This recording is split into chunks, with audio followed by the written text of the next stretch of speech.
ঝড়ের মাস বৈশাখ। এই বৈশাখের মতোই রবি ঠাকুরের জন্ম। সোনার আশ্বিনে নয়, হিমের রাতের অঘ্রাণে নয়, ফুল রাঙানো ফাগুনে নয়, এই খর ক্ষিপ্র বৈশাখেই তাঁর জন্ম। এই খ্যাপা বৈশাখের গৈরিক তিলক দিয়ে সাজানো তার জন্মদিনের ললাট। বৈশাখে প্রকৃতির নতুন জন্ম, আমাদেরও নতুন জন্ম এই বৈশাখে, 25শে বৈশাখে, রবি ঠাকুরের জন্মদিনে।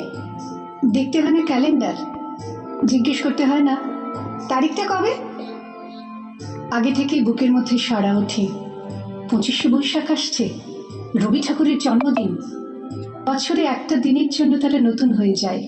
চারপাশে নীলে লালে সবুজে হলুদে রঙিন ফুলের আলপনা, মাঝখানে খয়েরি রঙের সুতোয় রোজ দুপুরের না ঘুমানো চোখে কাজের ক্লান্ত অবসরে বোনা হয়ে চলেছে সেই 4টে লাইন। উদয়ের পথে শুনিকার বাণী, ভয় নাই ওরে ভয় নাই, নিঃশেষে প্রাণ যে করিবে দান, ক্ষয় নাই তার ক্ষয় নাই। শুধু কি সূচি কাজে? না, বিদেশকে চোখের সামনে দৃষ্টান্ত করে রাখার আন্তর্জাতিকতা রবি ঠাকুরের। আমাদের সংস্কৃতিকে মাটির কাছাকাছি এগিয়ে নিয়ে যাওয়ার সংকল্পে রবি ঠাকুর, আমাদের সভ্যতাকে দানবের হাত থেকে ছিনিয়ে নেওয়ার সংগ্রামে রবি ঠাকুর। আকাশে মাটিতে মনে এত যে বৃষ্টি পড়ে, তার ছন্দ রবি ঠাকুরের। এত যে ফুল ফোটে, তার গন্ধ রবি ঠাকুরের। তাই প্রতিদিনই তার জন্ম, কোনো দিনই তার মৃত্যু নেই।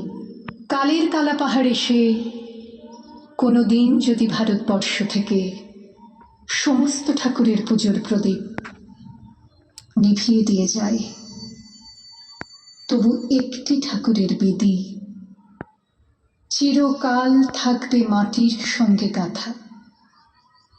কোন ঠাকুর? রবি ঠাকুর। রবি ঠাকুর।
মাথা